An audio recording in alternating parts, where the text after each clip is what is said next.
then I had to step up and be like, it doesn't hurt me, and I'm not disappointed, and we're gonna charge on in faith, and we walk by faith, and I was, quote my scripture and all that kind of stuff. You did, and that used to get on my nerves. I'm sorry, and it's not that I don't trust and believe the faith, but I'm like, right now in this moment, I need you to be my husband. I know it. I know all the scriptures.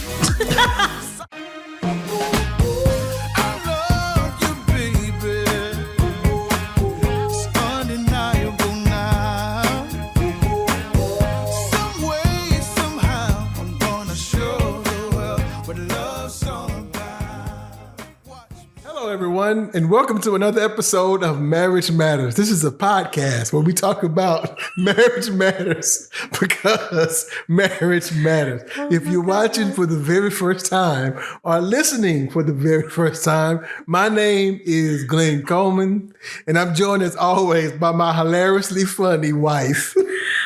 Hi guys, I'm Tanya Coleman. So we're not stopping. We keeping going. We keeping it going too.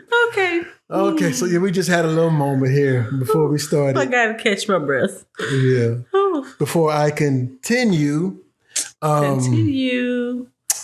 are you doing? I am well. Okay. You're over here cracking up at me. Mm-hmm. But that's okay. Just continue. I enjoy laughing at myself.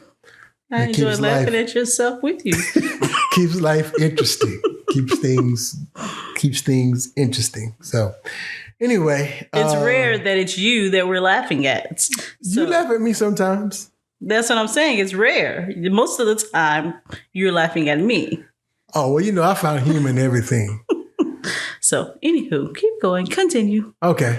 So, we want to thank you guys for all the support and for liking, sharing, subscribing, commenting, just being a part of the Marriage Matters family. That means so much to us. Yes, it does. We also, we have a Facebook group.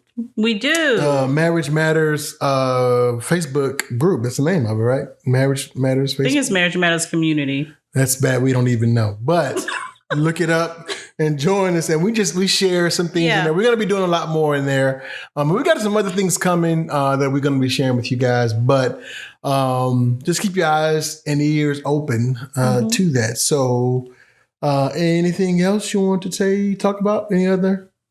No, it's good to be here. It's good to be back. I'm very happy to be here. For week number 2? Yeah. Yep. You had your little hiatus there. Yes. I'm so glad you're back. So you had me on punishment. That's not true. I'm kidding. No, the June Father. Don't say that. People may screen grab that and repost I know, that. huh? You know what I'm saying? Yeah, that's not true. Don't be saying that on these internets. Anyway, what's the topic for today? So today we are talking about connection and the importance of keeping the connection in your marriage with your spouse. There's so many distractions and responsibilities. And, I frown when I say responsibilities. Not that they're bad responsibilities. But it's just a lot of things that as men and women, husband and wives, parents, employers, employees, business owners, what have you, whatever your realm is, there's so much to do that sometimes the marriage gets lost in the shuffle, Sure. And so I wanted to kind of talk about how do we keep our connection, what are the things that we do and that we do it on purpose to keep this connection? And maybe some of what we do, some people might say, oh, we can try that, or you can make it their own, what have you. But I want to talk a little bit about some ways that we keep connection to maybe give other people some inspiration to, or even just kind of a peek to see, are we doing that? Or are we making sure that we're keeping connection, even if it looks different from the way that we do it? If you're doing it your own way, but you're doing it, that's amazing. Okay. And yeah, I think it's really important because sometimes I think I know there's a lot of people out there, especially married folks, who are, they're, they just basically living together, and they really don't, it's like you have your life, I have my life type of thing. And we really don't do life together. Right. There's no relationship happening. And marriage should not be just a business arrangement. I always talk about the synergy in marriage, and marriage can be a great, it increases your income. I mean, you just double or sometimes more than double your income when you marry, but it shouldn't be just that. There should be some connection. And one of the joys, it's like I really truly enjoy being with you. I really truly enjoy spending time with you.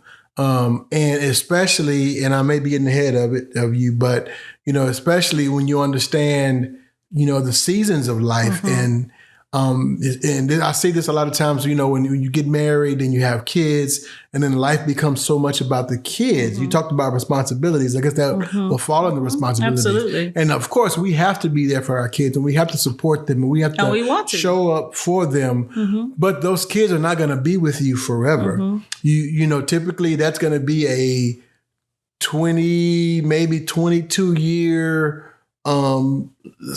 chunk of your life, of your marriage. Then after that, now, and I've seen so many marriages after the kids leave, it's just like they wind up getting a divorce. And I mean, I value you. I mean, I enjoy our kids, and I do all those things with our kids, but even more than that, and I'll say this without being ashamed of it, I enjoy spending time with you more than I enjoy spending time with the kids. I mean, I love spending time with my kids, but I enjoy spending time with you more. Yeah. It's the, I guess if I can try to put it in perspective, this relationship, the marriage relationship, was first. And so the marriage is the foundation to the family. This is what we teach all the time, that, the marriage is the foundation to the family. Our role, our goal is to have a healthy family so that we can do our best to raise healthy and whole children. And those children will grow up and go out and impact the world. Yeah. When we get down to the I guess the basics of it for us is because we want to, our marriage is about us, but it's also bigger than us, because we talked last week about, having a vision, having a plan. A part of our vision is, being a lighthouse for other families, right? And being, not that we're perfect and we get it all right, but hey, even with the challenges that we have, even with our imperfections, we can still do this well, right? And we can still impact change, in the earth, So yeah, so I get what you're saying. It's like, yes, we love our children. Just love them. I can't even begin to express, and I won't try to, because that will take me another place. So I'm going to stay right here. But remembering the importance of this relationship. And I honestly feel like we as women, as moms, we lose sight of that more easily than dads do. And I mean, it's just kind of the nature of how things happen, because we're the ones who carry the children. We're the ones who give birth to the children. We are the main caretakers and nurturers most times, not all the time, for those children once they're here. And so a lot of our time, our energy, our effort, our focus goes to the children. And sometimes we can lose sight of the importance of the marriage, the importance of also caring for, nurturing my husband, right? And again, we go back to, as we mentioned last week's seasons, like things are happening in seasons. When my babies were young, I didn't have the energy to do so much. That was a different season. But as they begin to grow and develop and become much more independent, and especially at this stage in life, now we're enjoying reconnecting, in ways that we used to and in different ways now. Yeah. So I guess let's talk about that, the how, because if connection is important, how do we ensure that not only we maintain connection, but that we grow connection or increase or become more connected? You be making up words. I know. Connect more. How about that? Go ahead. Well, I think, and I know we say this, and I think we hammer this in. I think the first place is being vulnerable, is being open and being honest and having conversations about when things are going great. Let's talk about it. Thank you so much for supporting me in that way. Thank you for, making sure that my gas tank stays full and my car is clean. And, let's talk about the things that we're doing well, but also let's talk about the things that we may not be doing so well. We had a disagreement about this, or I didn't like the way you said this, and you didn't give me an opportunity to express myself. That doesn't work well for me. So we need to come to the table and we need to talk about it. We need to set a time to talk about it. I think that communication, that vulnerability, that the ability to be honest and to be heard and to be seen by your spouse is probably one of the most important parts of connection. Because if I don't feel that you will hear me, that you will listen to me, and that I'm not seen by you, I'm not going to connect with you. Yeah, I agree. I think vulnerability is a very integral part of having a close connection. And the sad part about that is that many of us have those connections with people other than our spouses. Ooh, child. And we'll share our deepest, darkest secrets, our fears, our inadequacies. We'll share that, with our closest friends or a parent or someone else. But we never your work spouse. Which that's a whole nother. That's a whole nother conversation. I don't like that terminology. Me either. But we'll have those conversations with them, and we won't have it with our spouse. And I know for me, and I just I'm speaking for myself. Early on in our marriage, it was hard for me to have those conversations because I thought that I had to be, and you wanted me to be the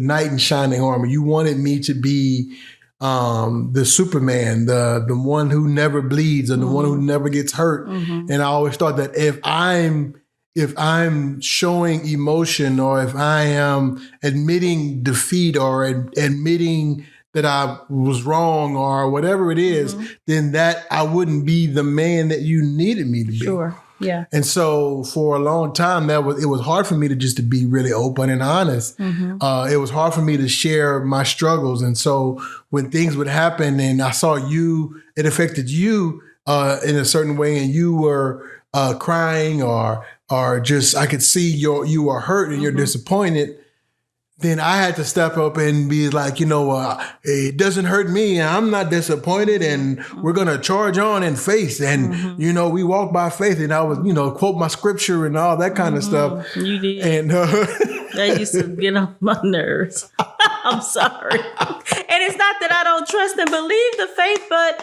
I'm like, right now in this moment, I need you to be my husband. I know. I know all those scriptures. I'm sorry.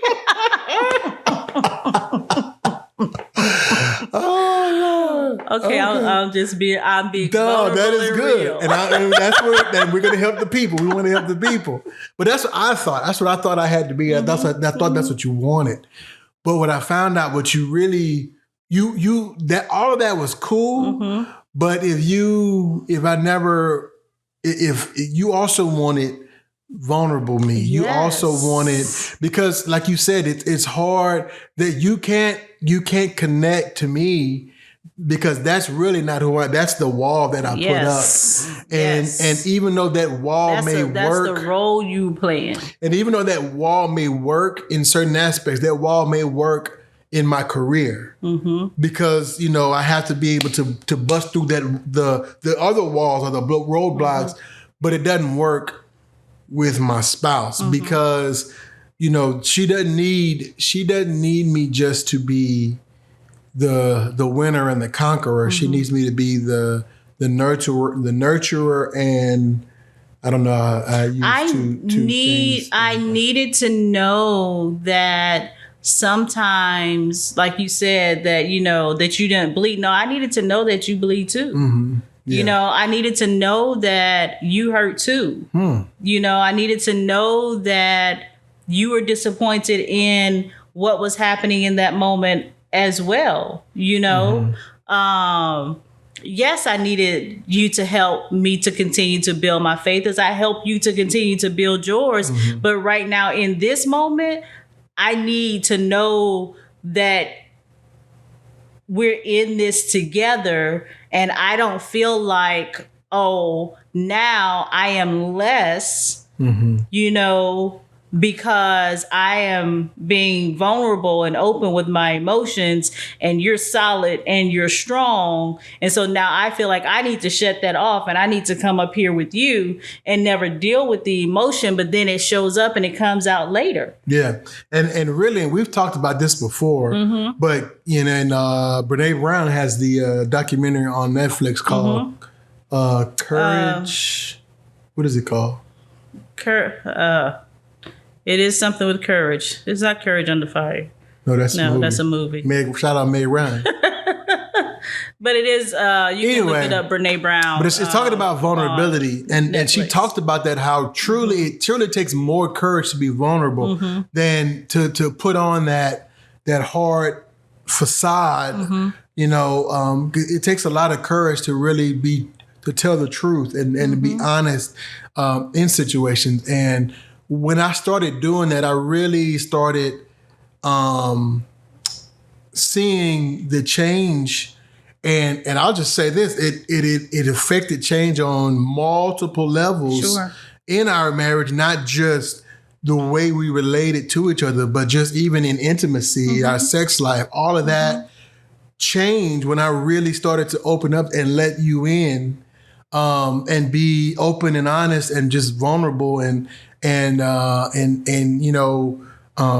be totally naked, and not just talking about physically, but I'm saying emotionally, spiritually, all of that. Just really say, this is who I really am, and these are the parts that I even already like, but these are those parts, and part of that I think is you helping me to heal those areas, and we see it all the time. We just started watching this show on Hulu, and there's this young lady who was struggling in an area, and she was putting on this good face, kind of face, yeah. And then she just has this breakdown to where everything just fell apart at one time for her. And we do that all the time in life, is that, we want to pretend like we want to pretend like, we got it all figured out and we got it all together, and we're not afraid and we're not scared and we don't know. And really it was like, I don't know what we're going to do. And I'm kind of scared too, but let's come together and be scared together, and maybe we can, get through this together. But I will say this, that, and this is my encouragement or my lesson, I don't know what I want to call it, to women though, because I've heard this from some men, is when your husband or your significant other does open up to you, don't ever use that as a weapon. Oh, Jesus, no. Against them, Yes. you know, because if you do that, they're probably never going to do it again. That's it. You've shut them off for the remainder of that relationship, or at least a long time. Because and again, I may be kicked out of the man club for saying this, but most men have very fragile egos, and we want to lead on like we don't, but we do. And once that ego is bruised or hurt, it's really we have to go up. We have to build that up 10 times over to prove that you really can't hurt us. You know what I'm saying? So it's just like, you know, you for as the woman in the relationship, I just encourage you to hold that safe space for your man, your husband. And when they allow you into that space, that's a very sacred. Yeah, look at that. It's very sacred for us.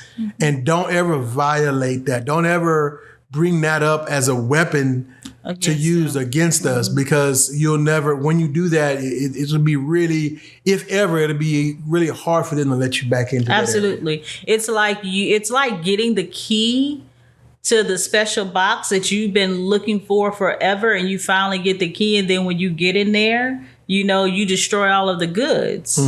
Yeah. You know, it's just like what you just devalue what you've just been blessed with. So yeah, I absolutely agree with that. And a part of our role as women is to build the ego. And I'm not saying in this kind of crazy macho way, but to encourage and to love and support and to build up my husband, you know. So a part of my role is to build the ego, and me using something that you share with me that you've been vulnerable with me about as a weapon against you and tear your ego down, you know, that's not going to benefit either one of us. So yeah, I agree. So yeah, vulnerability. So I was going to say one more thing about that is don't be afraid to have those hard conversations. Yeah, though. absolutely. Because I can remember, and I can't even remember what we were talking about, but I remember us having this conversation, and whatever I shared with you, it's like, you got up and you was like, I need a moment, and you left the room.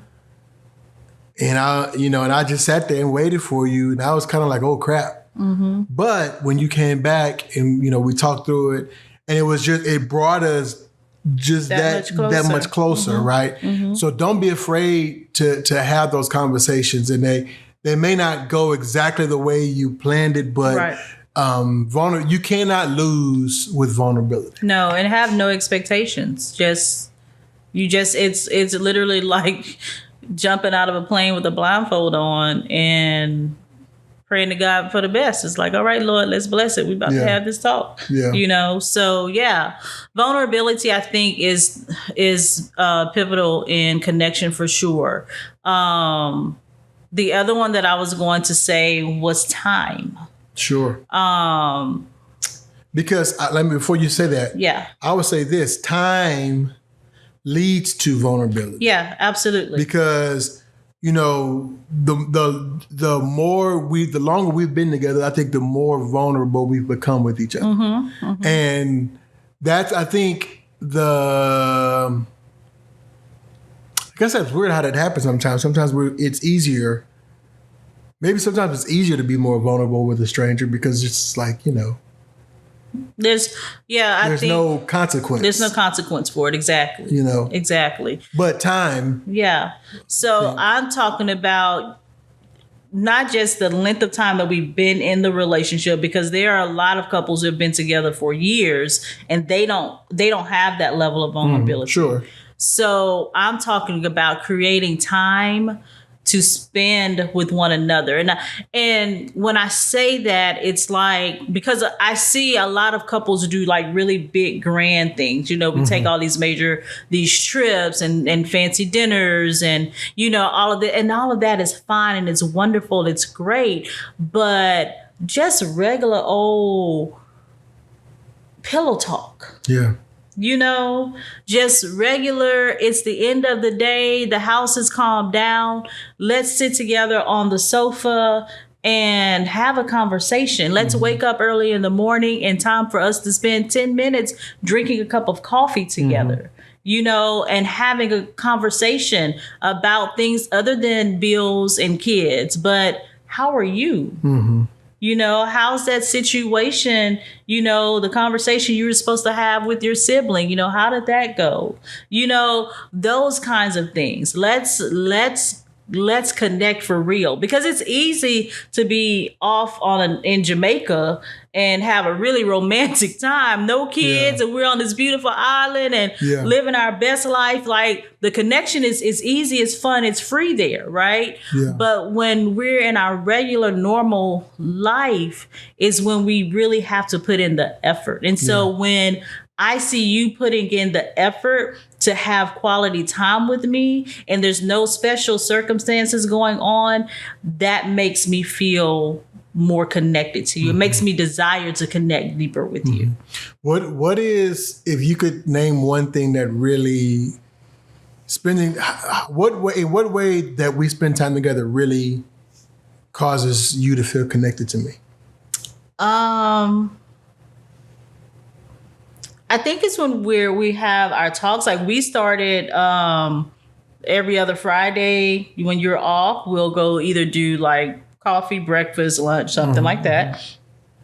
It's nothing fancy, but during that time, having conversations with one another, talking.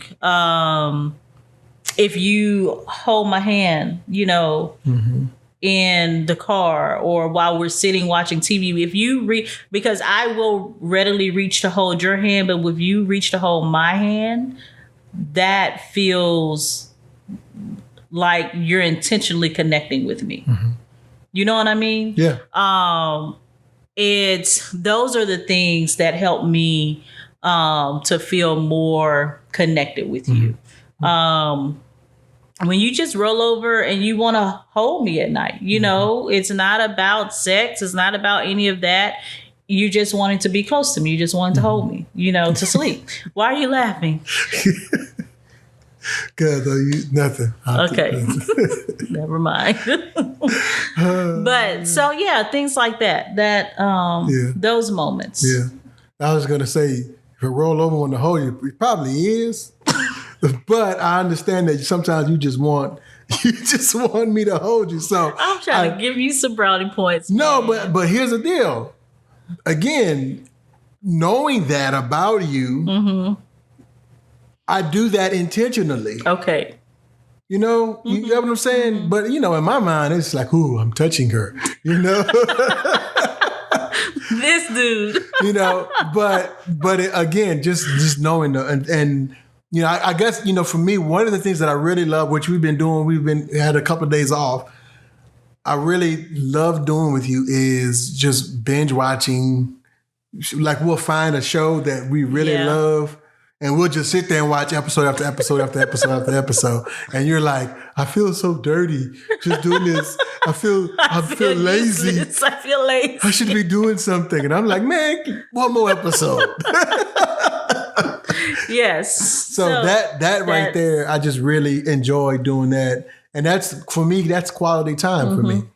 So again, even in that, just knowing, and I say this too, when it comes to that, tell your spouse what you like. Tell your spouse how you feel connected to them. Because, again, it goes back to this fantasy that we think that our spouse should automatically know what we like or how we like. And no. Listen, I try to tell women this all the time. We don't know. We don't know. Stop expecting them to know, but they should know. Like, he's a grown, I know, but he don't know. He don't know.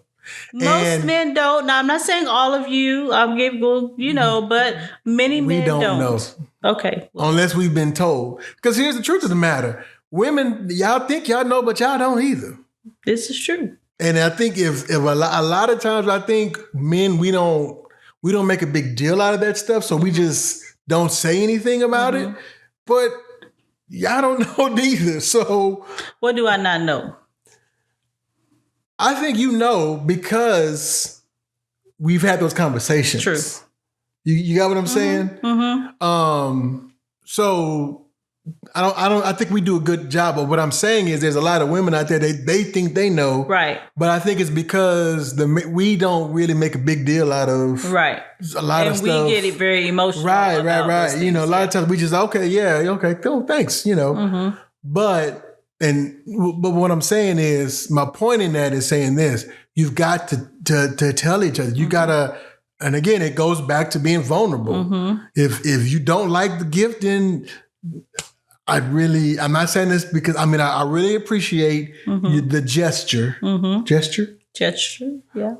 But I would rather, this is not something that I'm big on, you know, and I don't like, you know, and that's like a lot of times for Father's Day or birthdays, you really you stopped buying me cards. I did, because you said you didn't like it. Because I don't like, you were like, what's the point? If you give me a card, thank you. But I'm a very, I don't know, practical, and I'm like, a card, I appreciate it, but it's like, okay, I'm going to put it on the shelf, and I'm going to wind up probably throwing it away. Because, you know. Whereas I have a box for all of my cards.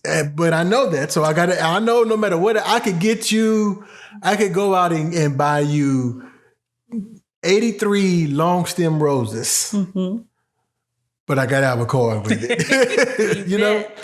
So my point is, it goes back to being vulnerable, having those conversations. But you're right, I agree. Spending the time and knowing how your spouse likes to spend time with. So, and you have to do that. You can't spend, and I say this all the time, you can't love someone the way you want to be loved. Right. You have to love that person the way they need to be loved. Right. So if that means, you know, holding you in bed without the expectation of sex, I need to do that, because even though I would love to just have the sex, but you want to be held just to be held. Right. So I have to do that because that's how you feel connected. Right. Absolutely. And you have to watch stupid shows with me. Lord. Just because you know that's how. I don't say the shows. Huh? I thought of a show. I said I'm not going to say. And they're not all stupid. I'm just saying that. I know. You know. There's just one. I've kind of come to kind of like it, but I think I've just been kind of forced to like it. Yeah. And then there's sometimes that, you know, when you can go watch your show, I'll watch my show. So it's not that we do it all the time. I know. I'm just saying. I know. So spending time. Yeah. Quality time. Quality time. And we always say this, quality over quantity. Yes. Because sometimes you don't have the quantity, but sometimes it's the quality. And what I mean is you're doing that thing. So like the holding. So, you know, we may not can be together all day long, but if I can hold you, you know, for the 5 minutes, because this girl falls to sleep so fast. So for that 5 minutes, that's quality over the quantity. So 5 minutes of the quality time doesn't have to be a lot. Well, you want to be as much as possible. Sometimes just life demands doesn't give you that option. Right. Yeah. So, you know, the vulnerability piece, the quality time piece, those are two, I think, great things that we have learned to keep the connection. You mentioned a moment ago the love languages, you know, learning one another's love languages. And guys, it's so easy. And here's the deal. Don't assume that you know what your spouse's love language is. Go take the test. It's like 3 to 5 minute little quiz. It's the 5 love languages. .com. There's a quiz on there for you to take. You can give it to your kids, and give it to your spouse. And we focus on the top 2, top 3 love languages. Top 2. And that's kind of how we practice, loving on one another. You know, we talk about apps on the show. There are several apps out there that we use that, you know, you can do the love language quiz in there. They have some really great ideas and games and things like that.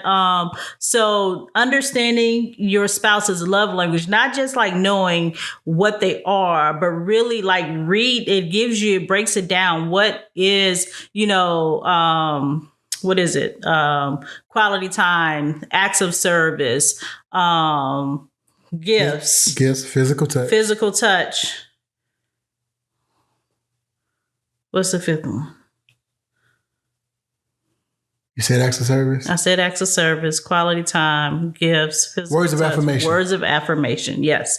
Thank you. So there are 5, and you can go and do a little research on them. And then when you guys take that quiz, then you can share your top 2 or 3 with one another and say, well, what does that look like for you? Mm-hmm. You know, what does, quality time look like for you? What does physical touch look like for you? What does, whatever it is, how do I display that to you? Mm-hmm. So I think those would probably be the top 3 things I think that we have done and that we do that we've developed over the years to really deepen our connection. Mm-hmm.